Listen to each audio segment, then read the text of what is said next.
Welcome back, guys. This is Of Stone and Clay. This is episode 161.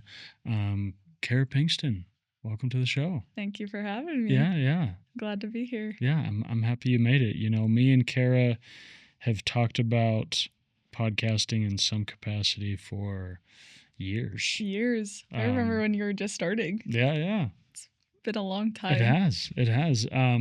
You were doing a podcast some years ago.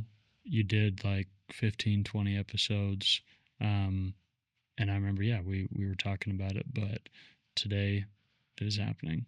It's different. Yeah, podcast is in the past, but it was something that I did and loved when I did it. Yeah, that's awesome. So, today I want to talk about, and we talked about this on the phone, but you've had sort of a crazy last few years of your life. Have dealt with a lot of chronic illness and a wild car accident and you could say that. A lot of existential and spiritual turmoil and I kind of want to talk about what that's done to you and sort of the answers you've found in those struggles. And I know right now you're studying to become a therapist, mm-hmm. and you're entrenched in years and years of school. Unfortunately. But first of all, I guess I want to ask what has made you decide that's the path you want to go down? Oh, that's a hefty one to start. Yeah. I would say the way I was raised. Mm-hmm. I always thought growing up, like, I have all brothers, so crying was not necessarily something that I saw often. So dealing with my emotions was very painful and not something I knew how to do. Were you a younger sister? I'm the youngest of 3 older brothers. Okay. So I'm the only girl and all boys. And my brothers are like tough, mm-hmm. sporty boys. So I wanted to be just like them. But I would say the reason I wanted to go into therapy is because when I experienced what I did, I wish I would have had the tools that I know now back then. And I'm still not perfect now, but I think that would have helped me a lot. And I've always wanted to help other people. I actually was a teacher in the past. So I taught 4th grade, and I thought that's how I wanted to help people. Yeah. I realized I did not want to do that. You want to help taller people. Yes, I want to make a difference. I want to help people, but teaching is another category that people are built for, and I was not built for it. How long did you do that for? I did for about a year. Okay. I graduated high school and went straight into the program. So I was like almost done with my program. And then I always in my heart, it was counseling. Mm-hmm. Like I always wanted to do that. So I just flipped the switch and never looked back. Yeah. I actually almost went into teaching myself. Oh, actually? Yeah. For what? I was a history education major. Oh my goodness. And so I was going to teach high school history and coach high school basketball. And I coached high school basketball for 4 years, like while I was in college. That's so cool. And then I just got more into other things. This is completely different pathway than high school teaching. Yeah. It's like, okay. I sure wrote a lot of papers about historical events to just be hosting a podcast. But it got me into writing, which got me into creativity, and I published a few books, and that just being in that creative space got me into podcasting. Yeah. So in a roundabout way, it kind of led me to where I wanted to go. Yeah. But and I mean, it's not like there was a podcasting major. Back then, there probably is now. Yeah, but. I mean, maybe, but even then, it's like you just have to do it. You just have to learn on the fly and see if it's for you. It's true. You just have to go with the experiences. But that's cool that that's how you got shaped into what you do now. Yeah. And I love, like, there's an alternate universe where I would really enjoy teaching. Mm-hmm. Like, I think it's just the public school system is so broken in a lot of ways. Yeah. And there's a lot of luck involved, just like where you get hired. It's true. Like, is this a good fit? Are the kids good? Are the parents a disaster? So many different factors. And all of that to be like very, very poor. Yeah. If the pay was better, I think a lot more people would do it. Yeah, and so I thought about being a professor. I thought, and hey, maybe I'll be a professor when I'm like really old and it's a good retirement job. Yeah. When you're bored. Yeah, if I'm just bored.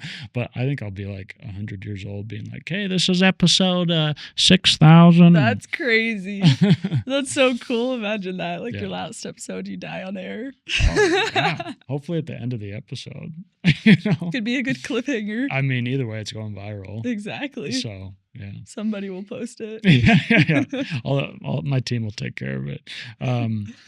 That's awesome. So how are you now with like expressing emotion with crying and stuff?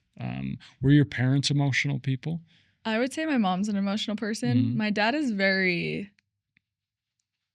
I would say he's good at showing the different sides of him. He's a very like kid kind of person, mm-hmm.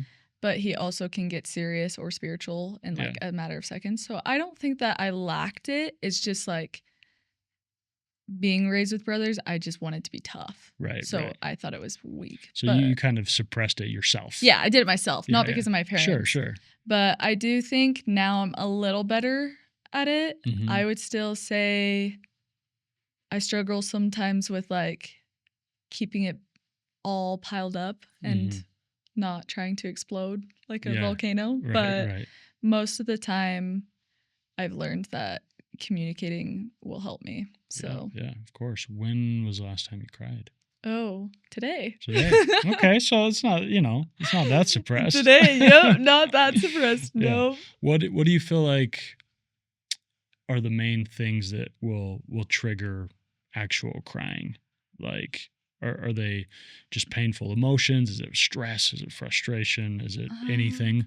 I would say painful emotions. Yeah. Anything that I'm experiencing, if I'm going through it currently, like I could easily start crying because it's still affecting me. Yeah, it's raw still. Yeah, it's still raw. Yeah. Usually I'm not much of like an emotional crier, I would say. Mm-hmm. Like I don't get teary if other people get teary. Yeah. But yeah, when I'm going through the fires, the tears come easily. Yeah. I would say. Yeah, but you're not an empathetic crier. Not necessarily, unless it was like something super duper sad. But no, I've never really been like that. Yeah. I don't know if that's common or not, but. No, I think, I don't know the data, I'm sure. Yeah. I think some people, it's just interesting to see what triggers tears for certain people. Yeah, that's kind of an interesting question. Like, I know for me, sometimes it almost surprises me. Like, I'm not one to very often like weep, mm-hmm. but I'm pretty easily like moved to tears.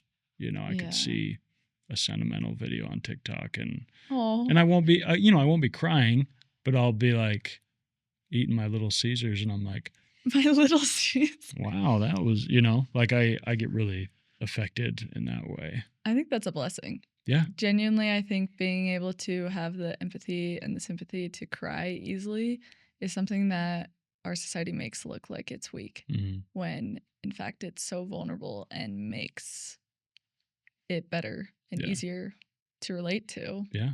Yeah, I don't see anything weak about it. Yeah. It's a gift. Not a lot of people have that. Yeah. So yeah, and it's weird. I think as I've gotten older and just experienced more pain, I think the tears come a little easier. Yep. As it goes on. And I think when I see people in pain, it affects me more deeply because I'm like, even if I haven't gone through what they've gone through, like I've experienced a lot myself. I've seen a lot. And so it feels like, I don't know, it feels like I can feel their pain. Yeah. Yeah. That's kind of bold and embraced. Like, I've never really thought of it like that. Yeah. Even just like in a tangential way, like, all right, let's talk like your chronic illness, right? Mm-hmm. I've never experienced chronic illness, but my sister has. Mm-hmm. My sister does. And so when I hear somebody talk about it, like it can make me really emotional. Yeah. And again, I haven't experienced it at all, but I guess I've experienced it sort of secondhand, and I know what she's gone through, and so I think the older you get, the more you've experienced pain in so many different realms, and you've seen it in so many different realms, and so many people have experienced it, that I don't know, I can't help but get emotional frequently. Yeah, it touches base. It hits home. Yeah. But also I think the thing for me is I don't have any inclination to run away from emotion. Which is a skill that many people do not have. Yeah, sure. I still sometimes am like, I do not want to be in pain. Yeah. Well, and listen, nobody wants to be in pain, Yeah. right? But I don't know. I just know when I really fully feel something, I can get past it easier and quicker. And I'm not like deceiving myself, by running away from it. You're not numbing, which is good. No, and maybe I'll numb for a minute, sometimes you want to go to the gym, or you want to watch a movie, or you just want to do anything to get out of your brain for a minute, you know, but it's waiting for you when you come back. It's true. It is very true. It's like the stigmatism around like girls heal faster than boys do, because boys numb and have to deal with it later, and girls like fully embrace the heartache. Do you believe that? Do you believe that yes. girls heal faster? I think at least in every relationship I've been in, breakups or anything, I've witnessed that. Girls, it's usually hits harder faster, and guys usually takes a while for it to sink in. Interesting. So do you feel like, have you had some gnarly breakups? Just a few. Well, we don't need a number, but you've had some that have been really violent. I would say, some. They still do. Like, they still impact me. Yeah. And so do you feel like you're like this general population of women, where you grieve it really intensely, really powerfully when it happens? Yeah.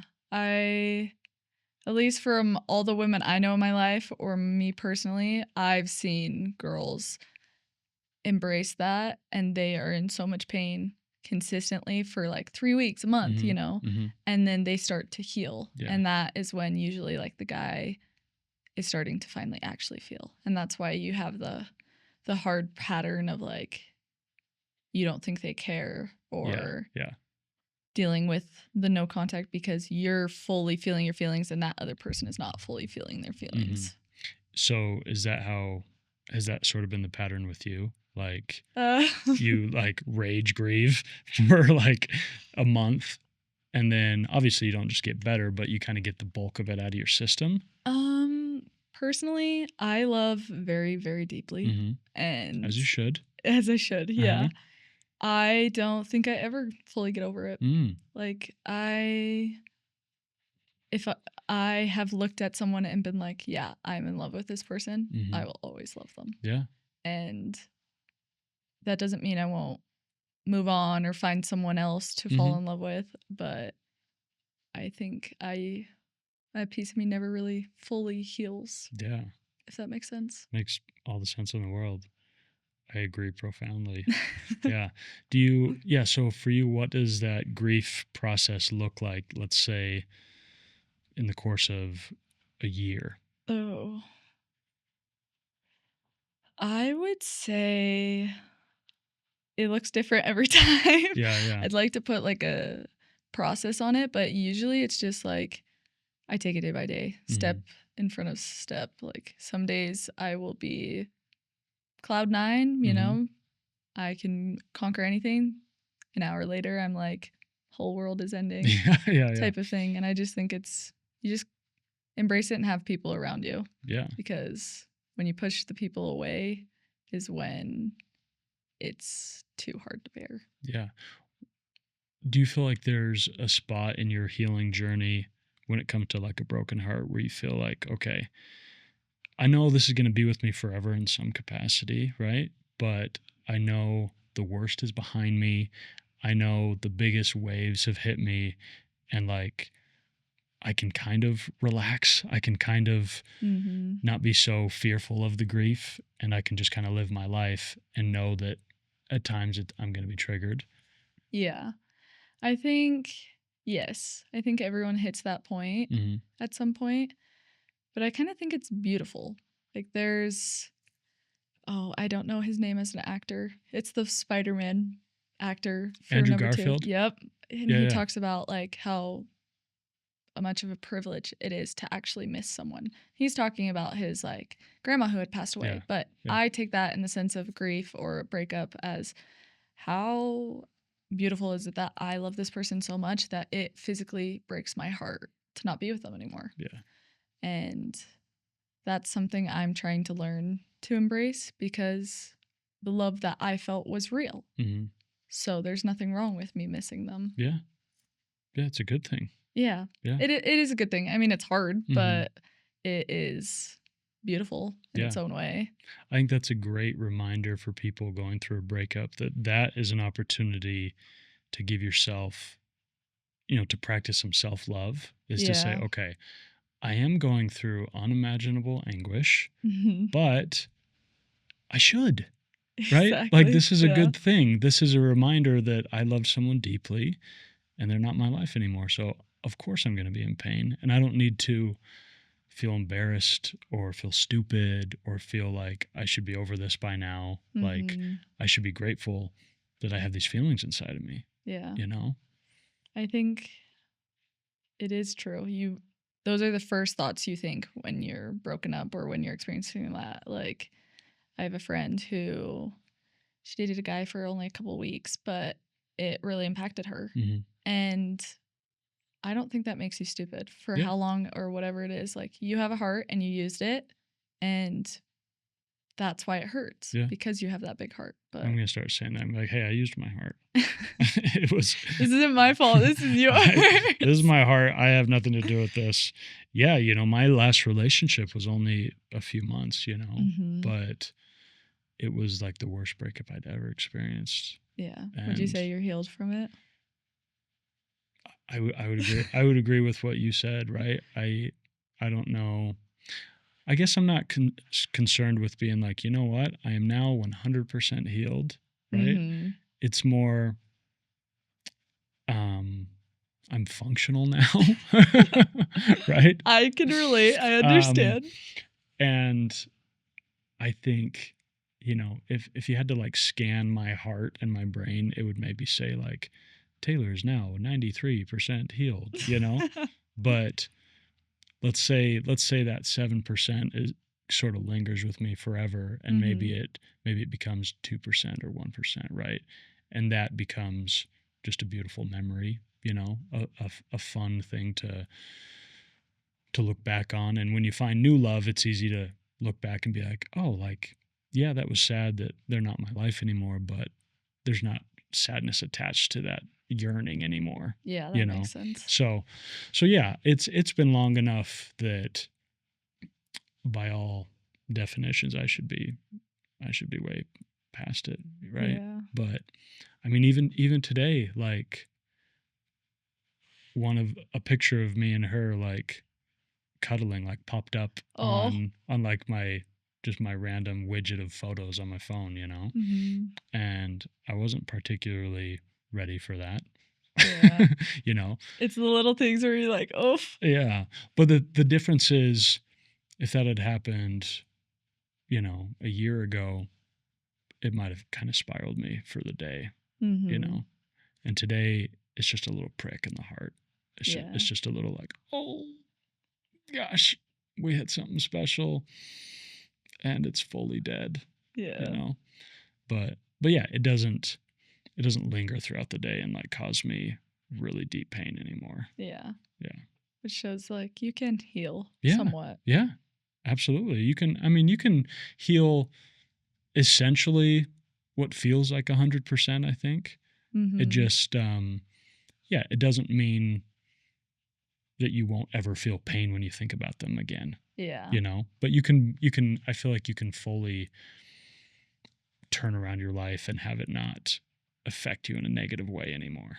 Yeah, that makes sense. But it takes a freaking while. And I'm not happy about it. It's very true. Yeah, I agree. Breakups are actually horrible. And I thought I grieved like a woman, but it still took me a while. Mm-hmm. You know, like I was really like grieved it aggressively and hard when it first happened. Yeah. But I don't know. I think when you meet somebody really special and it doesn't work out, it hurts longer. Yeah. You know, I think it's easier to move on if you're like, yeah, we weren't right for each other, or I wouldn't get back with them anyway. Like you have that solace, but when it was kind of everything you wanted, I don't know, it's hard to move on. Yeah. I'm a firm believer that the hardest goodbyes are the ones where you both love each other. Yeah.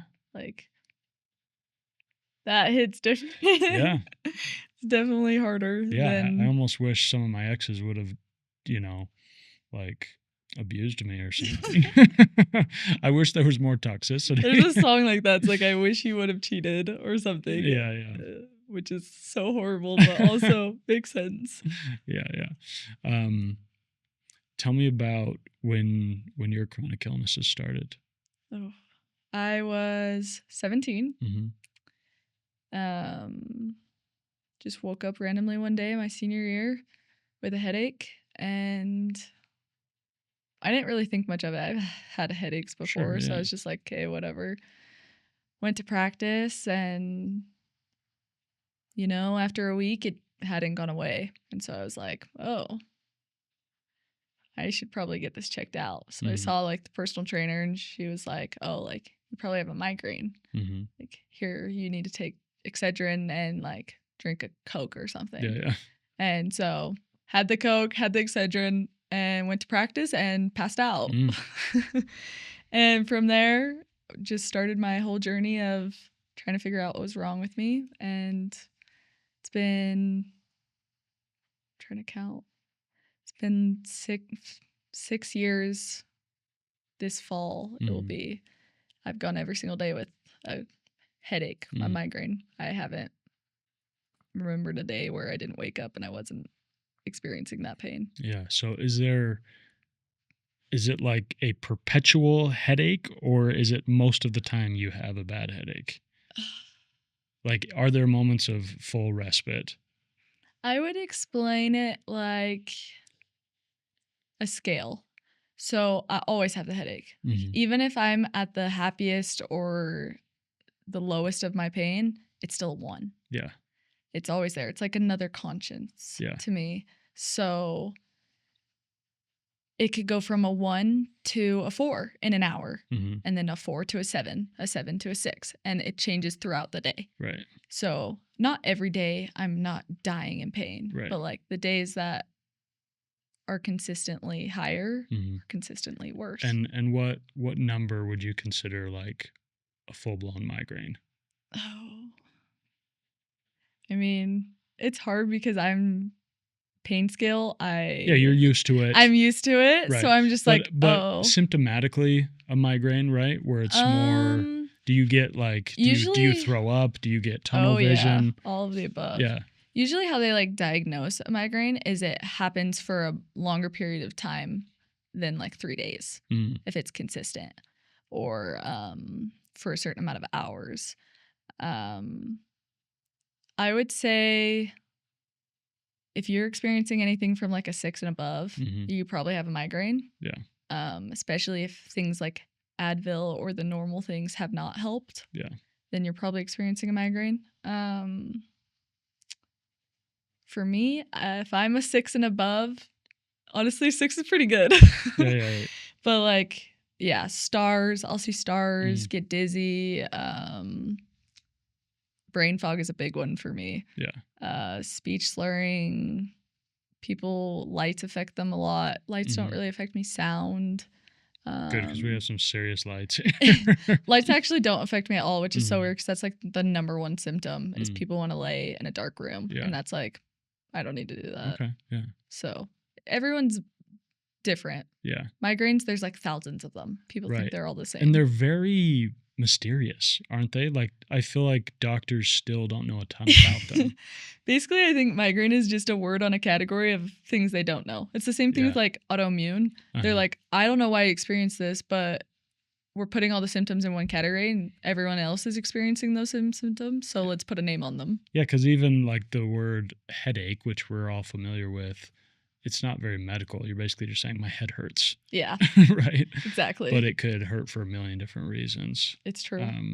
Yeah, it's interesting. My dad gets migraines, but he gets them like once every like 7 years. Oh. And he'll get them in bursts. Interesting. He'll get them like, he'll have a week where he has 3 migraines and then he won't have them for years.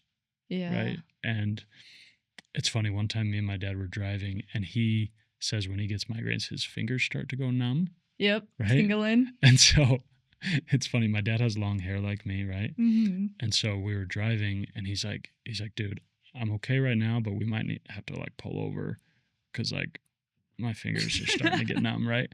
And my dad needs to get in a dark room when he has a migraine. Right. And, we're like on the highway and I'm like, I don't know what you want me to do. But he's like, I don't know. My head's fine right now, but I'm starting to like feel it. I'm feeling the twitch. And then I was like, I looked over and he had like a hairband on his wrist. And I was like, dude, this might be cutting off your circulation. And so he took it off and taking it. Yeah, he ended up being fine. But yeah, and then both my sisters will get them every once in a while. They don't have them very often, but it's very common. Yeah, honestly, I've never had them. Yep, say your praises. Yeah. That is a blessing. Yeah, for sure. So you went in and the doctors are just kind of stumped. Yeah, they have their theories, as all doctors do. I've seen dozens of doctors. Yeah. Most of them think that at first that I was just experiencing it for genetics. But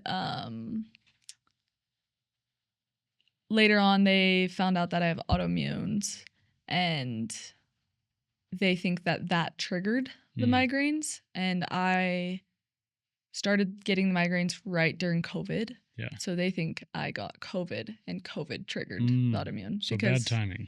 Bad timing for everything. They just think that that's what happened and it all triggered everything, because usually like a traumatic event or sickness or things like that will trigger an autoimmune. Yeah. So that's their theories, but technically I'm still undiagnosed in every aspect. Like I am a walking mystery. Right. What are some of your other like autoimmune symptoms you're struggling with?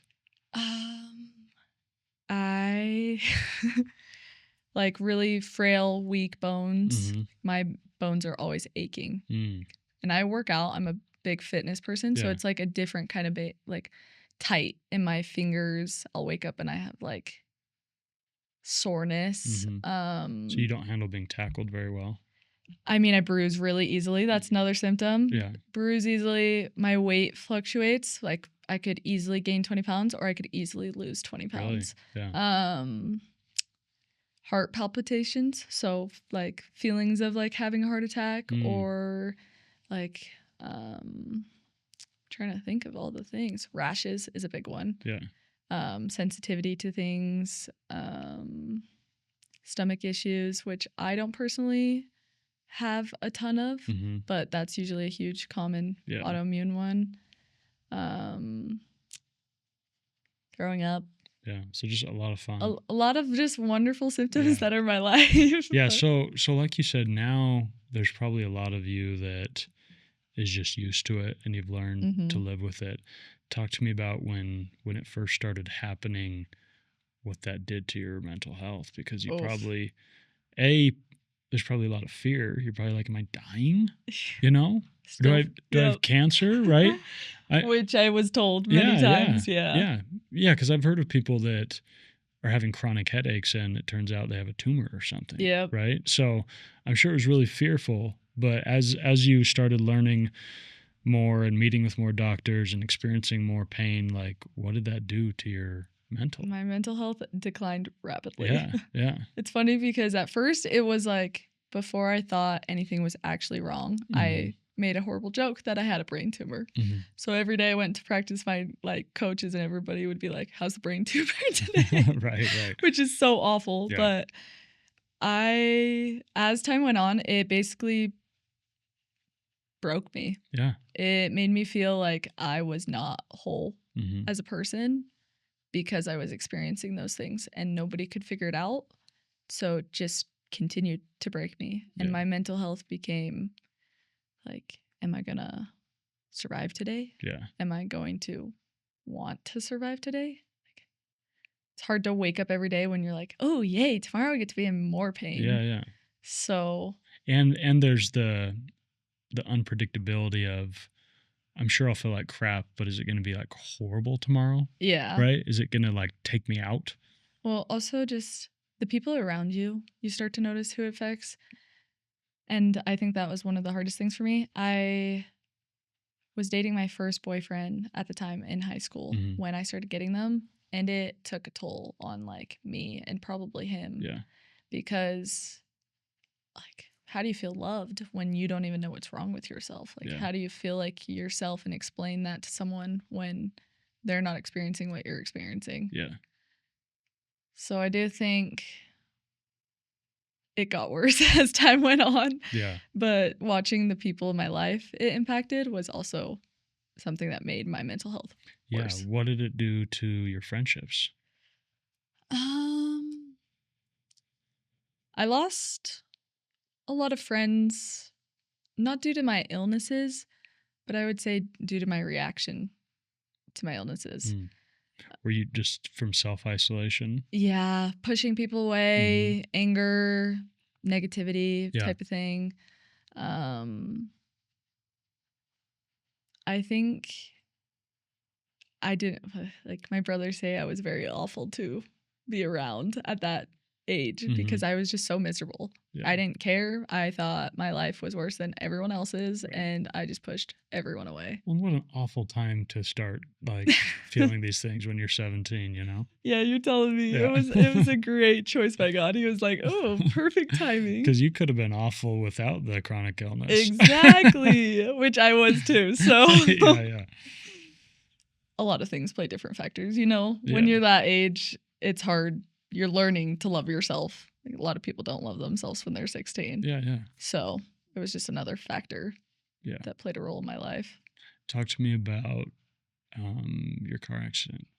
Oh, which one? You know, I was looking on your page and you said like you had a car accident, and I think it probably happened during a time where you were in such emotional pain already. You almost like hoped that the car accident would have ended your life. I would say that was my lowest point I've ever been in my life. Yeah. I've never had an easy life. Experienced a lot of death and things, but after my mission, which was another completely horrible situation, I came home and I was super depressed. I was broken, did not love myself, was so angry at God that he didn't heal me. Yeah. Like, so angry that I had witnessed miracles and seen all these people tell me that if I served and things, like, I would be blessed for it. Yeah.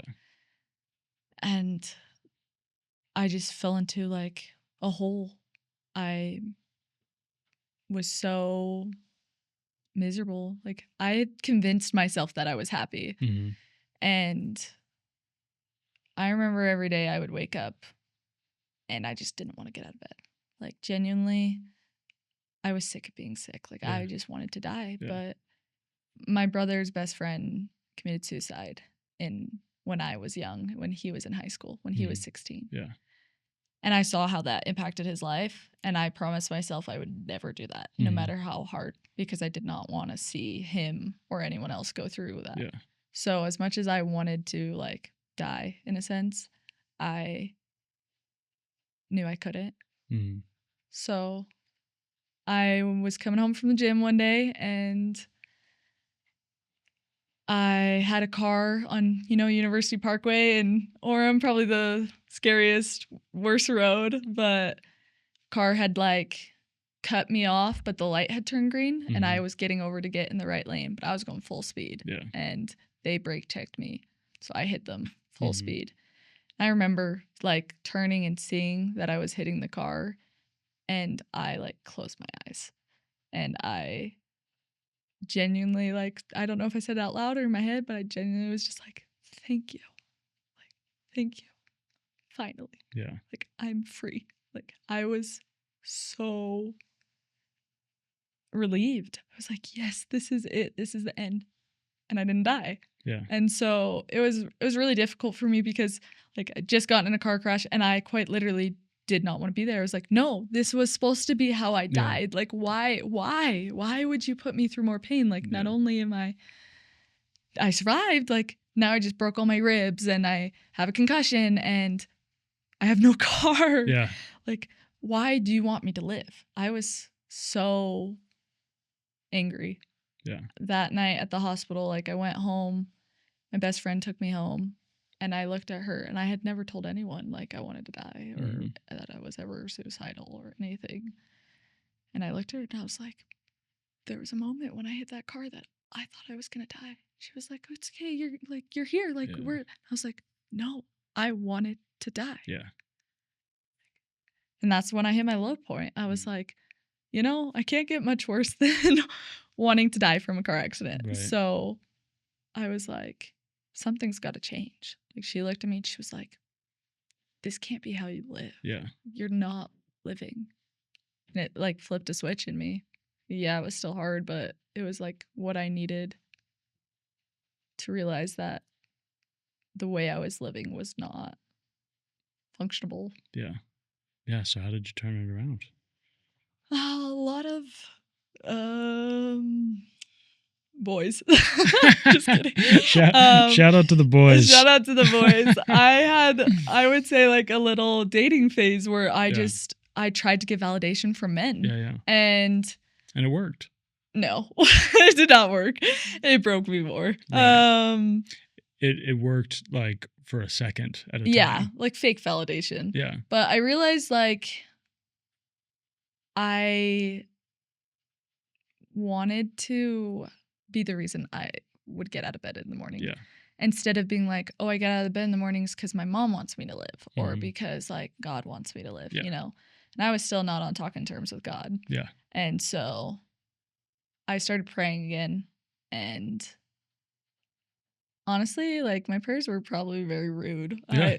I don't know how other people do their prayers, but I've definitely sworn in prayers before and yelled. Yeah. But I just started doing the things that I knew would help me eventually, even though I didn't feel like they did. So I read my scriptures, prayed, and started doing like affirmations with myself. I started meditating and finding something that made me happy. Yeah. And over time, it helped. Yeah. I wouldn't say I like completely healed, but I think when I finally realized like, oh, I'm good or better than I was when I was dating a guy that was completely opposite of what I would date. Like I'm LDS and he was not, and he had tats all over his body and piercings, and my mom thought I was like so far gone. She was just like, what are you doing? Like, and he had talked to me about his perspective of depression. And he had like read something to me that he had written about what he felt like dying was like to him. And I had went home that night and written what I thought dying was like. And it was like the thing that made me realize that I was more than my illness. And I'd written all these things and all these like, it basically became like a beautiful poem I had written of what I felt dying was like. And I was like, I didn't die that day. Yeah. And there's a reason for that. And so I was like, okay, well, that's my goal, is to figure out what that reason was. Yeah. And so it kind of just kickstarted me. It put me back in track. Yeah. Which is hard to think about when you look back. Yeah. Even now, to this day, I still am like struggle heavily with my mental health. Yeah. But thinking you're broken and unlovable is something that I don't wish on anyone. Yeah. And for a long time. Oh, for a long time. Still. Yeah. I would say it's very hard. It's hard definition-wise to look at someone that experiences my life and goes, that's a worth living. That's a life worth living. Yeah. Because realistically, it's not. Yeah. Who wants to be in pain every day? Who wants to have no answers or, think they're not good enough? Mm-hmm. But at the end of the day, like, I learned that I was broken and that God made me the way I was for a reason. Yeah. And I think that's the purpose of why I'm trying to, post and be able to become a therapist, because I want to help people like me. Yeah. Because there's so many people out there that are struggling with that. Yeah. This is such a hard question, but hit me with it. I love it. What does it mean to you to honestly say, like, I don't feel worthy of love. I don't feel lovable because of whatever mess I bring to the table, or whatever weight comes with being with me. Like, what does that really feel like? And does it really feel true, or is it just kind of a voice that has been stuck in your head? I would say it's like your soul, like your feeling in your entire body that just like says, you're not good enough. You're not worth loving. Everyone's going to leave you. Everyone, like, those are the things that truly go through my brain.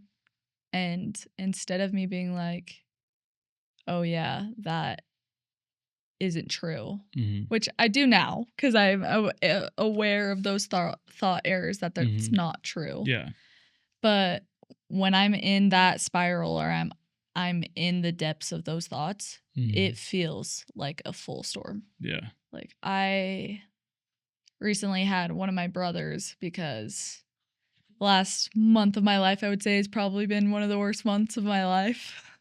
And he's been helping me a lot, taking my calls every day. And he's noticed that my spirals are, like, he can't even handle them. Yeah.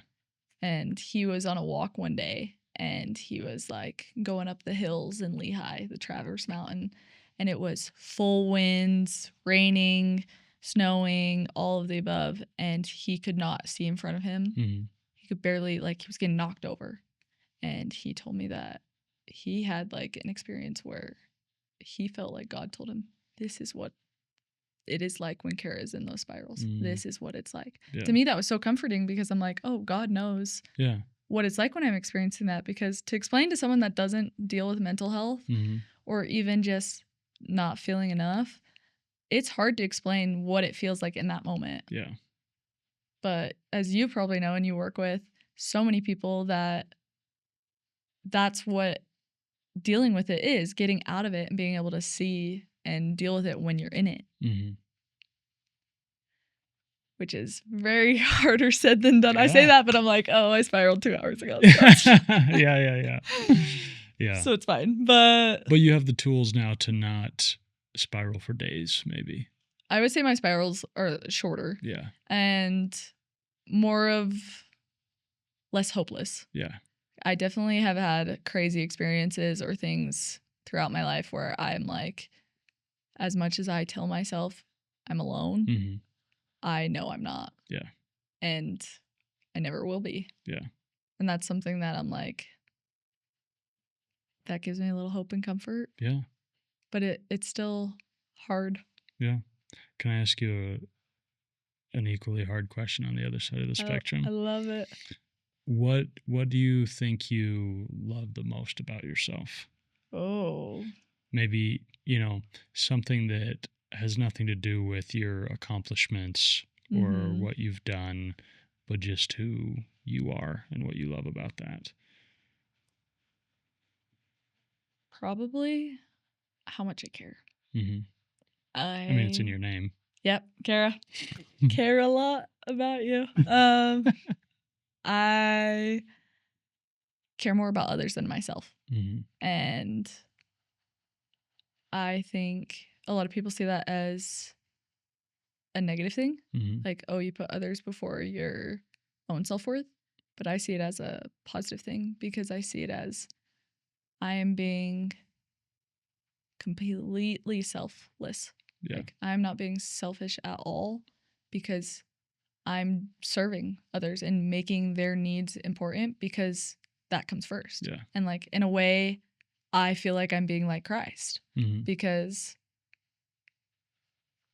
all I want to do is make sure that other people are happy. Yeah. And that over time, I learned that I need to be happy too. Yeah, yeah. But I think that's my best quality is that I care so deeply about the people that I love. Yeah. And the more you take care of yourself, the more people you can help. Yeah. Right? Exactly. And so it's really beautiful because the two are just connected. It's true. You know, like if your mental health is in a great place and you're taking amazing care of yourself and you're loving the hell out of yourself, then you can love and care for people much easier. Yeah. Right? You just have your capacity grows. Your capacity does grow. I think, I mean, I'm going to be a little devil's advocate. I think when you're struggling and you're worse in your mental health is when, like, you see the love the most. Not in yourself, but in other people. And that's where you get into relationships and it falls apart because you don't love yourself, right? Yeah. But I think that is something that's also beautiful is you can still love so deeply even if you don't feel loved. Yeah. I think it just blew my mind. I'm like thinking about it. Yeah.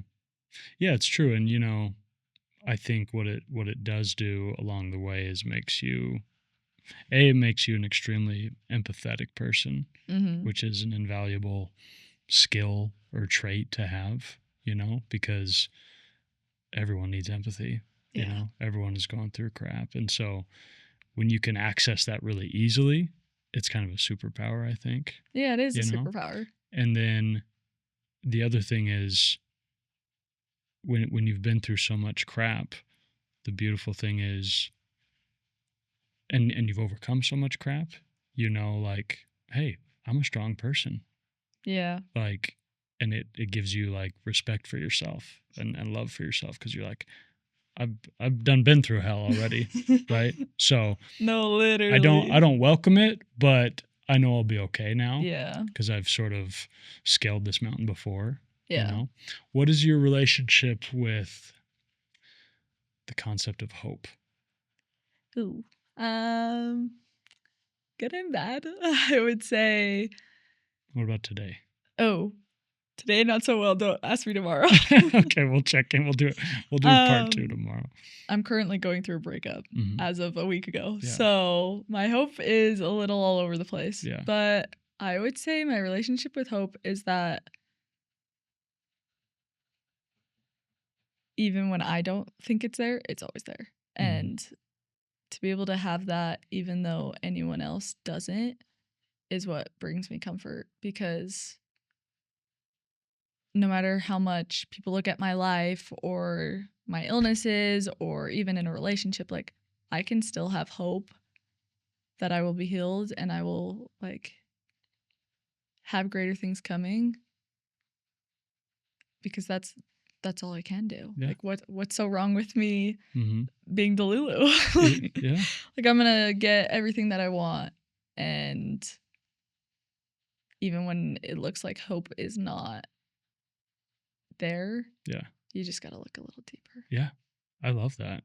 I think I view hope as something that can be very slippery, very hard to hold on to, ephemeral, but I agree with you. I'm like, if hope feels like it's out of my grasp or I don't feel it anymore, I just know, all right, I got to go chase after it again. Yeah. I got to go find it again. I got to hold on again. And it sucks when it's out of your grasp. Exactly. Because you can feel it really clearly, you know?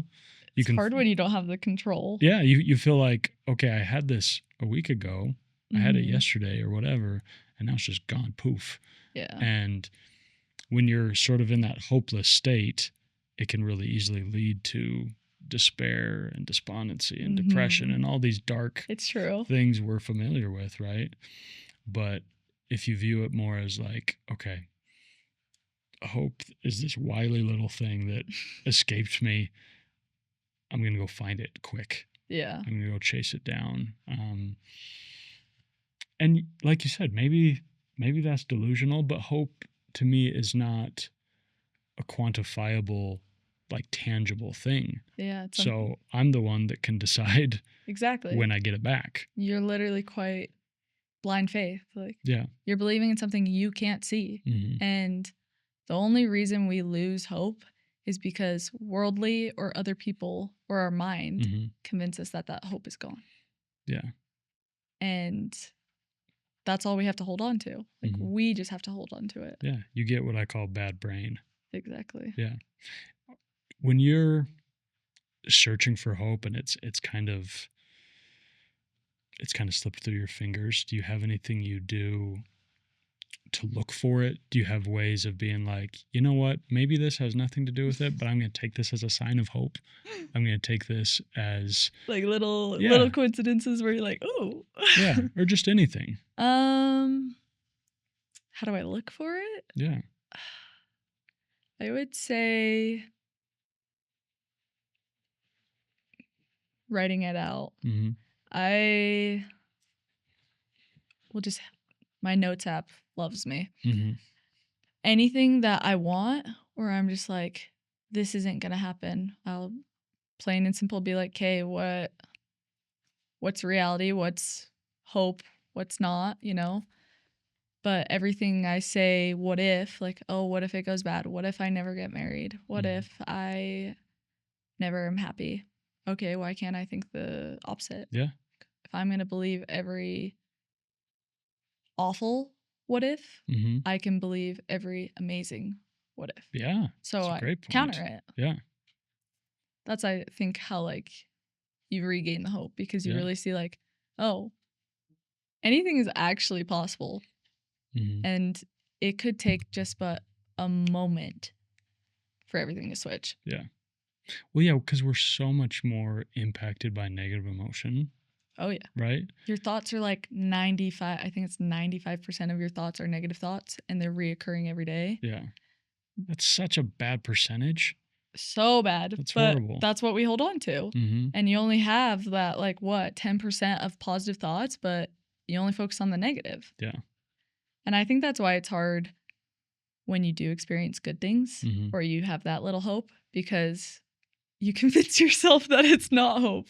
Or you're scared it's going to go away. Yeah. Yeah. Or you're just like, was that a good thing? Like, could that be something good? Yeah. And you're like, oh no, it can't be. Yeah, yeah. Because I'm dark in despair. No. Yeah. Like, our thoughts do their job. Yeah. Of making us feel horrible.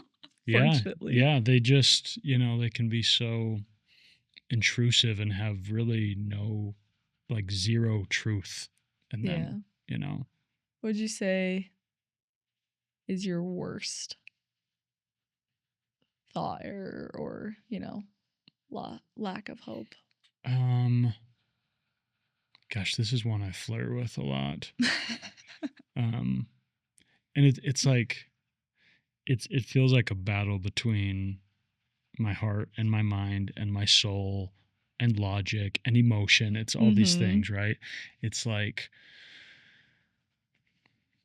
what will life look like if I never, like, find the love of my life? Oof. Right? If I never have all the things I really want and all the things that I feel like I deserve or that I'm worthy of, and what if I just don't find them?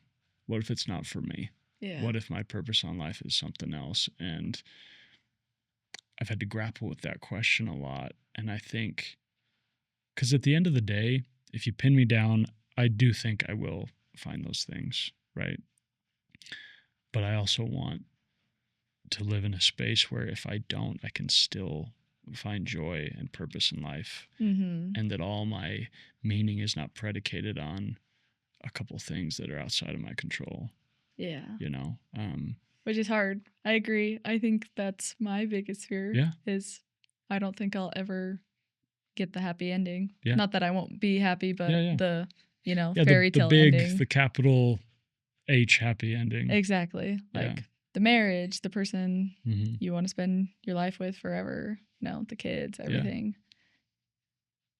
But you do have to come to a point where you're just like, hey, I will be okay if that doesn't happen. But also, like, I really, really want this. Yeah, I really, really want this. It's really painful sometimes to even acknowledge that fear, right? And acknowledge that intrusive thought, because you're like, you can just kind of go crazy in your head, and you can be like, well, I know, like, I'm a catch, I know I'm a great whatever, right?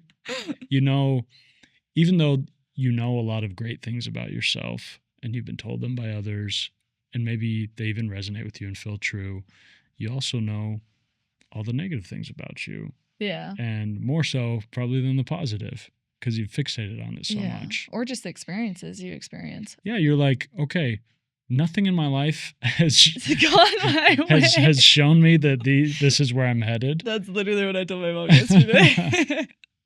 Yeah. Well, it's hard to have that hope or be like, oh yeah, I'll be okay, when everything just keeps occurring to show you that you're not. Yeah. And I think that's the story of my life. It's like everything in my life has shown me, like, your life is going to be so hard. Yeah.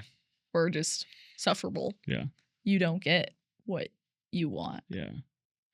But I think it took me a long time to realize that everyone says it, God's plan is better than mine. But at the end of the day, like, genuinely it is. And I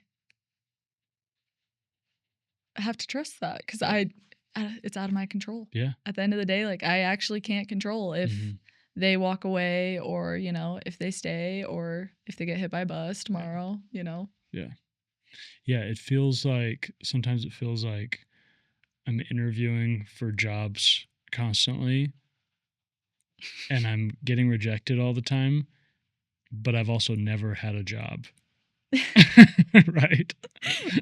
Yep. Yeah. So I'm like, I'm going to keep interviewing, but nothing in my past has shown me that I'll get hired. Or you'll get hired and then you get fired. They'll let me go. I've had plenty of severance packages. Oh, that's so sad. Do you want a tissue? No, forget this. But yeah, unfortunately. But you know what? When I'm talking to people, it's funny, when I'm talking to people about breakups, I feel like I can give really good advice. And then when I'm going through one, I'm like, no, I'm going to die, Yep. But the truth is, even though, yes, I've never been married, I can look back and I can say, you know what? I've had love. I know what that feels like. I've had meaningful relationships. I know what those feel like.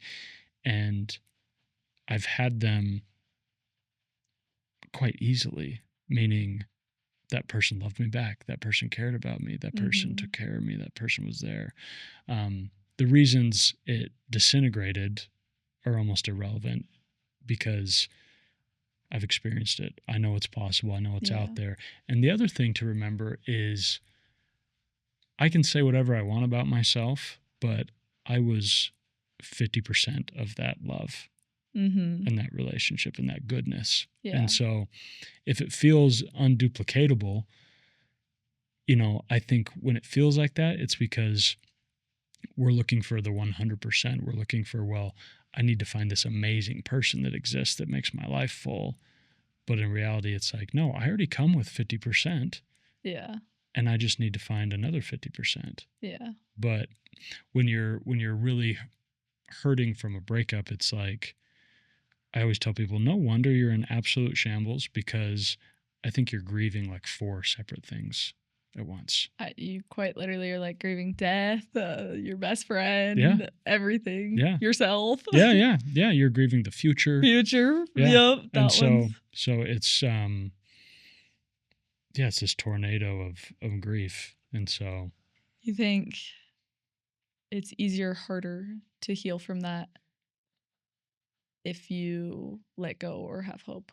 Which one makes the process harder? I think, gosh, here's the problem. The problem is, I think with the right person, the rare person that you're like, listen, at the end of the day, I would do anything to be with this person. I think there's a certain amount of hope that you might hold on to because you're like, yeah, I would do anything to be with this person. So if some circumstances change and I can be with them, I will do that thing. Yeah. Right.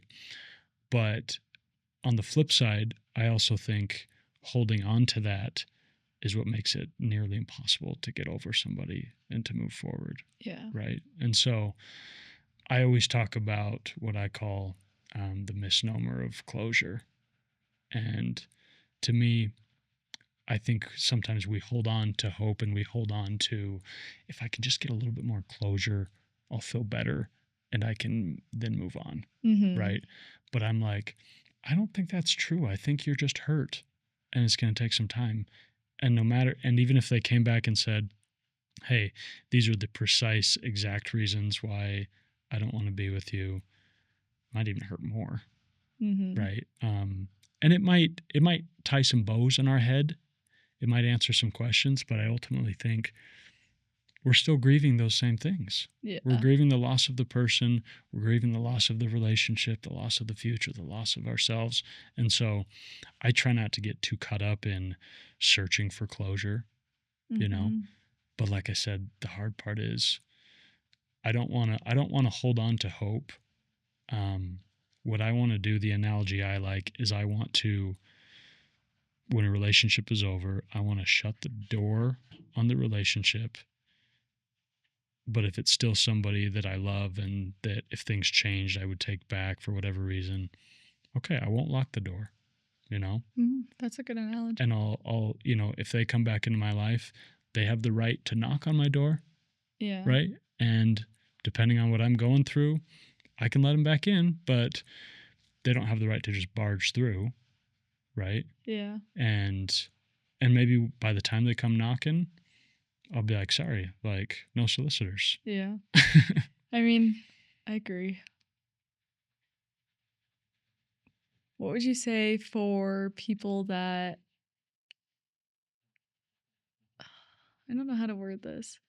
For me personally, I think I would always keep the door open. Mm-hmm.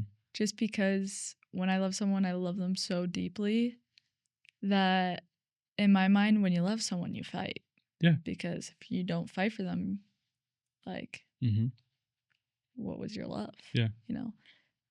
How do you shut that door? Because even when I think about it in a perspective of like bigger than myself, like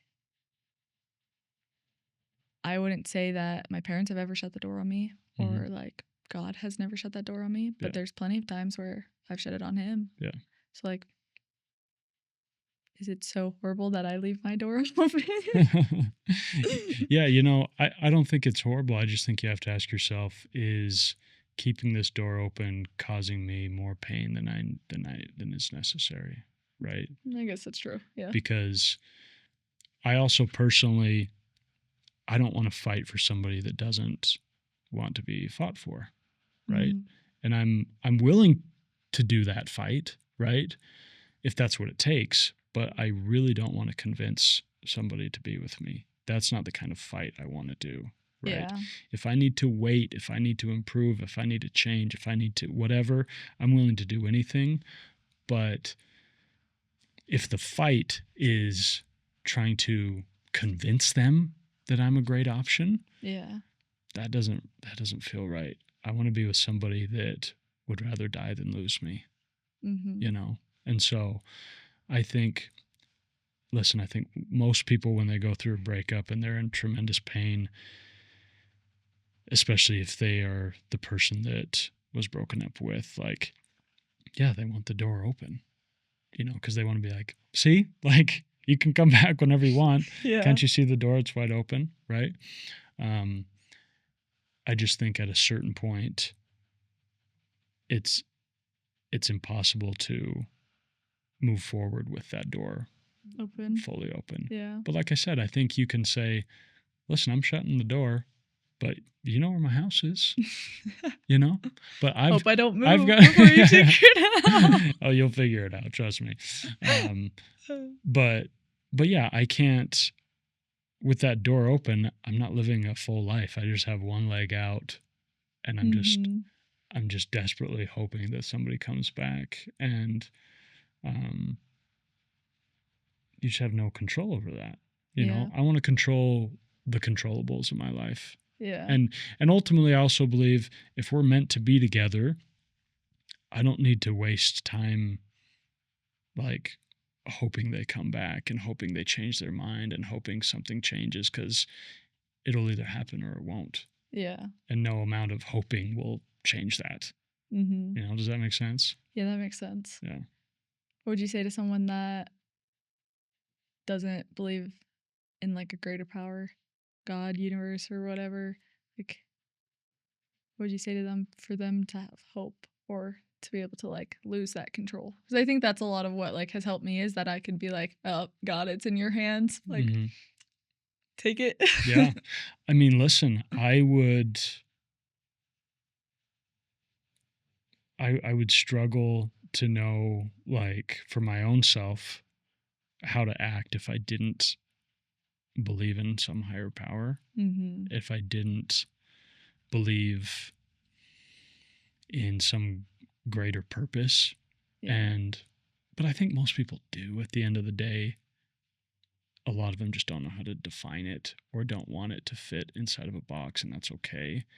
But I think I would view it more as like, okay, maybe you don't have any hope in God, but maybe you have a hope in just goodness and or just the future. Yeah, just the future. You have faith that things that are meant to happen will happen, karma, like whatever you want to call it. But yeah, I think if I didn't have sort of a spiritual compass, a sort of like existential North Star, I don't know. I don't know how well I would function in society. Definitely different. Yeah. Something you don't necessarily think about it unless you're experiencing it. Yeah. And I mean, listen, there are moments where my faith is extremely low. And so it's not that different from somebody that doesn't believe in God, right? Yeah. Because it's barely there. But I guess the difference is I always have like a little shred of hope to hold on to. And I always come back to my faith, which I don't know. Not everybody does, but that's, I guess, one of my gifts. It's a good gift to have. Yeah. Yeah. I mean, trust me, I got enough weaknesses that I'll take my gifts wherever I can get them. Exactly. I wanted to read this quote to you and hear your thoughts. It's by our dearest C.S. Lewis. Okay. He said, "Love is never wasted, for its value does not rest upon reciprocity." Do you believe that? Do you believe that no love is ever wasted? Yes. I don't think you could waste love, because even if it didn't do anything for them, it did something for you. Yeah. I think love is such a gift and is the biggest act of service you could give. Yeah. It's basically saying like, here, take my heart and I'll give it to you, but there's a chance you could hurt it. Yeah. But in doing that, you give love to yourself that you deserve that love. Yeah. Like, it expands your heart. It expands, yeah. There's never anything wrong with loving someone. Even if they do you dirty or like something, like that has everything to do with them and nothing to do with you. So love is something that you shouldn't withhold, because it's called falling in love. You're going to fall down and sometimes you're going to fall deeply and madly in love, and the whole process is worth it. Yeah. Yeah, it doesn't always feel like that, but I 100% agree with you. Yeah, it definitely doesn't always feel like that. But yeah, the scary thing about love is when you start to fall and you basically start to fill out the paperwork for love. You're like, okay, I'm signing up for love. It basically says, hey, you are signing up to potentially destroy yourself. Yeah. And that's really scary. And that's, I think, the main reason why people shirk from love and run away from it is because that clause in the contract is too scary. It hurts too much. Yeah. Especially if you've been hurt before. Yeah. My favorite quote is from Home Alone too. The lady in the park who says like she lost her family because she got hurt and she pushed away everyone that tried to love her. Yeah. And the boy says, I had rollerblades once and I put them on my shelf and they were so nice and I never used them. That when I went to use them, I outgrew them. Yeah. And I think that's like the most beautiful thing for love. Like you have to use your heart. Yeah. It is doing damage if you don't. Mm-hmm. You have to use it no matter what. Yeah. Even if it hurts. Like. Yeah. What are your thoughts on, a lot of people talk about after a breakup or going through something really hard, struggling with mental health, a lot of people will kind of use this. I don't know if it's an excuse. I'd love to hear your thoughts, but this idea of like, I don't want to like bring this pain into a new relationship. I don't want to bleed on somebody else. So I'm going to like fully heal first before I go back out again. Common. Yeah. Don't bleed on someone. Yeah. Do you feel like cut you? Do you feel like that's real, or do you feel like the two things can coexist? That you can be bleeding, but also not bleed on somebody? Both. I think it's important to heal. I think a lot of what's wrong with our generation and just dating in general is that people don't heal and they jump in and continuously hurt other people. Mm-hmm. But I think no one's ever going to be 100% healed. Right. Like, I think someone can heal something in you that you needed from that. But the only thing that you would need to do in order to not hurt them is be honest with them. Yeah. Like, be so straight up, like, hey, I'm going through this. I am bleeding and experiencing this pain, but like, I'm working through it. If that's something you're not scared of or you're worried about that getting hurt, then like, you're open and honest. It's not your fault if, the bleeding gets a little bit on them because they're willing to like hold the bandage or help or wait, Yeah, I like that. For me, sometimes I hear that from girls I'm going out with, basically, I feel like every girl I go out with, they're like, I'm not ready to date right now. And I'm like, okay.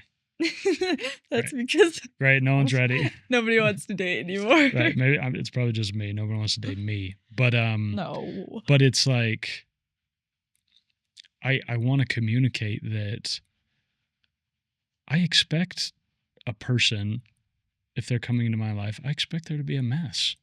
Right? I expect them to have baggage, right? Yeah. I expect them, especially if they've recently gone through something, to bring some pain and for them to, maybe bleed on parts of me. But I'm like, I love what you said. If we're just communicating, like, we don't need to go at any predetermined pace. Yeah. Right? We can just connect. We can be friends. We can whatever. We can go on dates. We can get to know each other. But for me, I'm like, yeah, I'm willing to take some of that if it's somebody that I'm like really interested in. Yeah. And I really care about. Especially if you have like a good connection. Yeah. I think it's worth it. Yeah. It's the same thing. If they were to hide it and still date you, like you're going to have to deal with those things anyways in relationships. Basically, learning how to love is looking at everyone's imperfections and the things they're not healed from and go, yeah, I'll take that on as baggage. Like, add it to my pile. Right.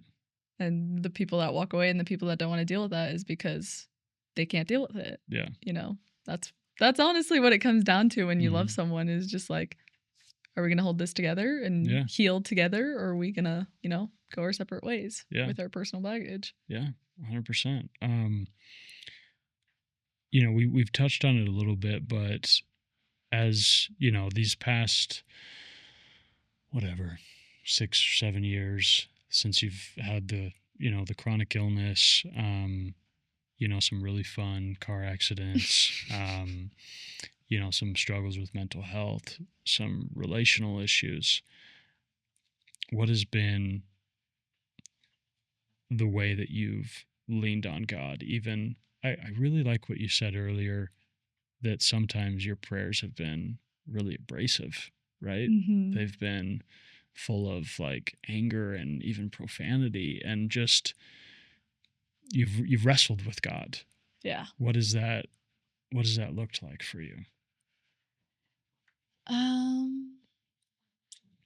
I think how I describe, like, at least my relationship with God and how I've turned to him with those things is more of, I stopped looking at him like, yes, I know he's like this omnipotent person, he knows all things, but he's my best friend. Like, he genuinely, He's your guy. He's my best friend, and I talk to him the way I would my best friend. Like, if I'm going through hell, I'm gonna say I'm going through hell right now, and I'm not. And I think that's where people's like differences of prayers come through, because they pray, and I do think there's a sense of respect, right? Sure. But they pray like they're talking to like a church leader or someone that they don't know. And I'm talking to my dad. I'm talking to my best friend. Yeah. And he wants me to come to him with that honesty and that broken heart. So what better way than being completely straight up? He already knows. Yeah. So I might as well be like, you know what? I'm pissed. I'm pissed at you. I'm pissed at my life. I'm sick of being like this. And that's what I learned, like, is when I felt him the most. Because there's always going to be a moment where I'm angry or upset or going through hard times. But like, being able to openly share that with God has created a connection and a love that has healed me in a lot of ways. Yeah, I love that. Yeah, I remember like 3 or 4 weeks ago, I was having such a horrible night. And just in my feels, just Mr. Sensitive about everything. Sometimes you gotta have those days. And by the time I went to bed, I was exhausted and was not really in the mood for getting on my knees and praying, right? But I also wanted to kind of check in and wanted to share and wanted to connect with God in some way. And all I said was like, Lord, like, today was a disaster and I really don't want to talk about it, but I'm just asking for like a little extra comfort and, help me get through this, and period. Amen. And and this doesn't always happen, but I woke up feeling so much better. And I think it, like you said, it's really helpful to talk to God like he's just a friend, and to not, you have to, he knows everything anyway, right? So to go to him with like maximum honesty and full disclosure, and not that you're trying to hide any truth, but to share all your truth that is really painful, I think sometimes to say out loud, or even to just say in your head, to say in a prayer, is really painful to say, because if you don't ever articulate it, sometimes it doesn't feel real yet. But if, in your darkest hour, if you actually said like, I don't want to live anymore, it feels way more real than just whatever's fluttering around up in your head. Yeah, it becomes a reality of what you actually feel. Yeah. Yeah. I've thought about that a lot, especially because like, I think it's trust in a way.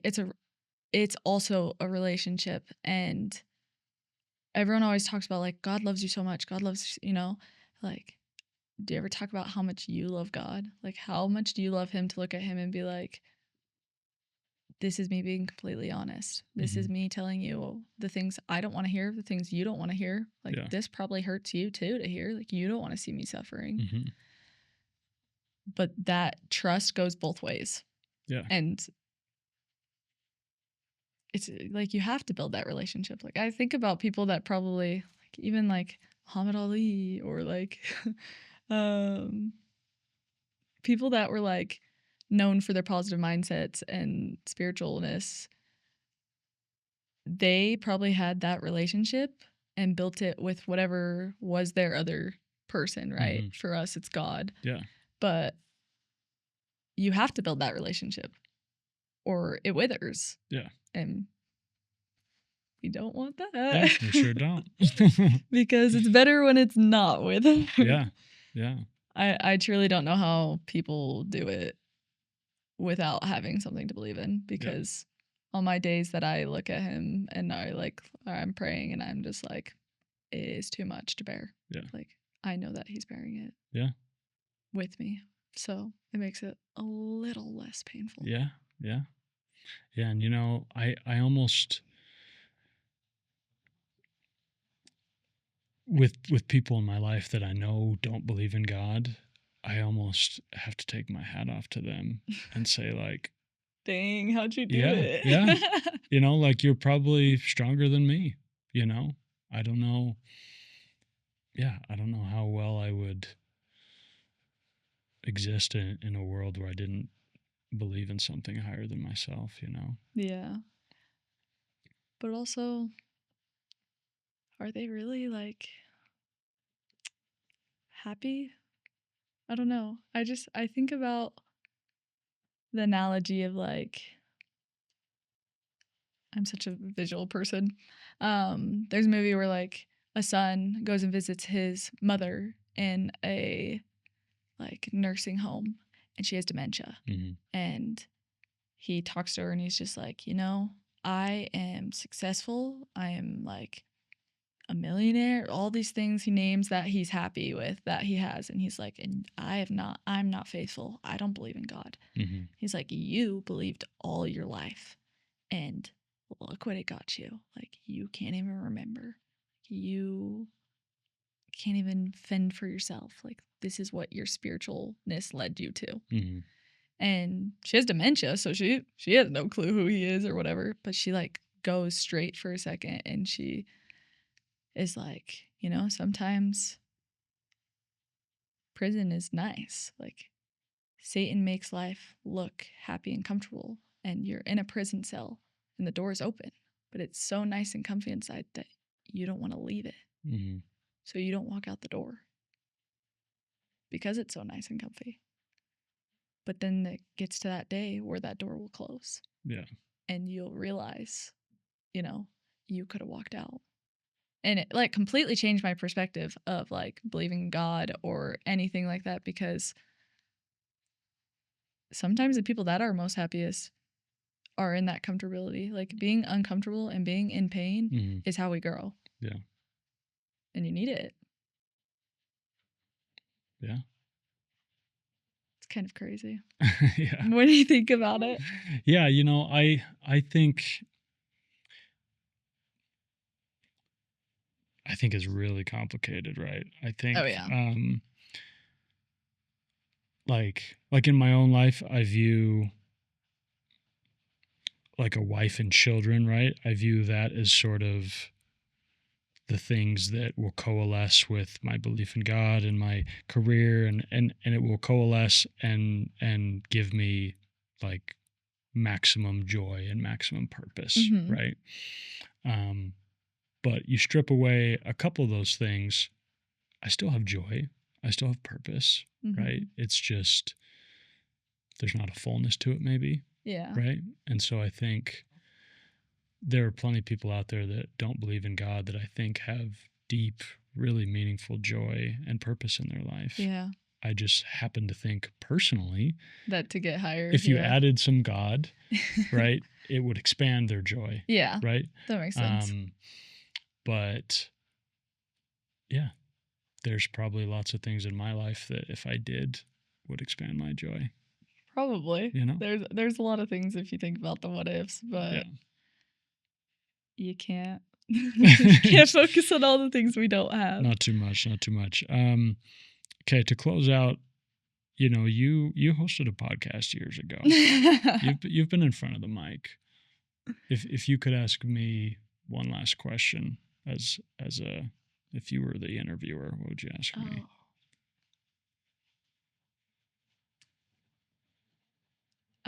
Probably my favorite question to ask everyone.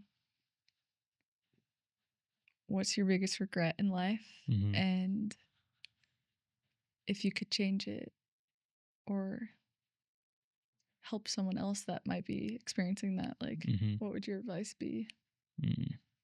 Let's see. I feel special since you ask everyone this question. It's just my favorite question. I feel like it says so much. It's deep enough that it tells you so much about someone. Yeah. Like, what is meaningful to them. Yeah. But also, like, do they learn from it or embrace that that's their life? Right. Yeah. Yeah. I think there's lots of little things that I maybe regret because I was just a knucklehead, I was just being an idiot at the time. But I don't know how much utility there is in regret, right? Besides maybe there's some utility in knowing if I do this dumb thing, I will regret it. I will feel that feeling of regret. Yeah. Right. But I think I wouldn't call it a waste because I think everything I've done in my life has led me to my purpose and to where I am today, which is a beautiful place. But I think I wasted a certain amount of my life and certain years of my life being really unhappy. Yeah. And really unsatisfied with life. And I still was maybe generally a happy person and generally optimistic, but I think I regret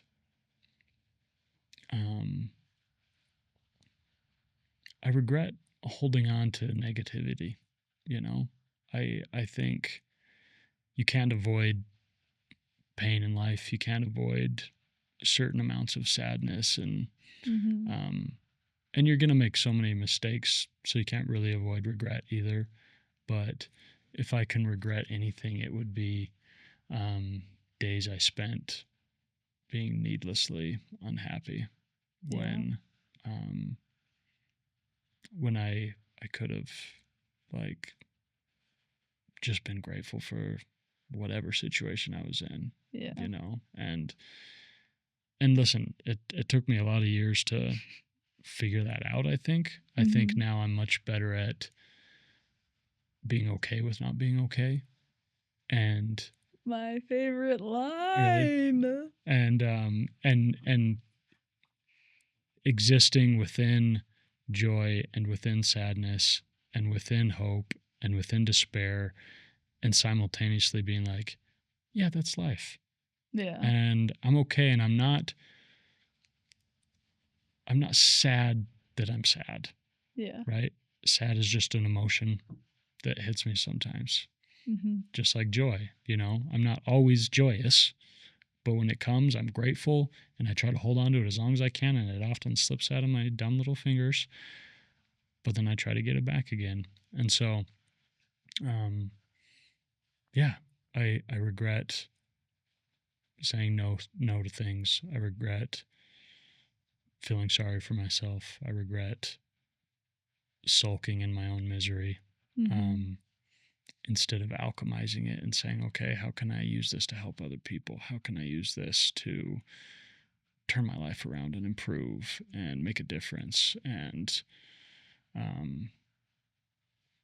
but ultimately, I didn't do that in the past because I wasn't able to, I guess. Yeah. I didn't have the tools yet. I wasn't prepared yet. And so I guess a long answer is I have no regrets. Which is the good answer. Yeah. I think having no regrets because you accept your past. And in order to have hope for the future, you have to accept your past. Yeah. And it would be easy to say, like, I regret meeting this person that caused me an overwhelming amount of pain. Yep. Right? But if I could go back and undo that and just like sidestep the pain, I wouldn't, because it's made me who I am today, and it's made me more empathetic, and it's expanded this precious little heart of mine. And so I don't regret that at all. Yeah, I agree. Yeah. That's kind of how I describe my life. Like, I don't regret. I wouldn't go back and change me getting sick or people dying. Like, I wouldn't save them or change the way that things happen, because it's made me who I am. Yeah. And it's part of me. Yeah. That's what's beautiful about life, and experiences like you, the good and the bad, makes us who we are. Yeah. Well, Cara, I really like your soul. Thank you. It's a lovely little soul. It's got some work to do, but it's doing good. It's cooking. It's doing it's cooking. It's doing fine. It's doing fine. Well, thank you so much for being on. Thanks for having me. This was an extreme pleasure. Same here. Okay, awesome.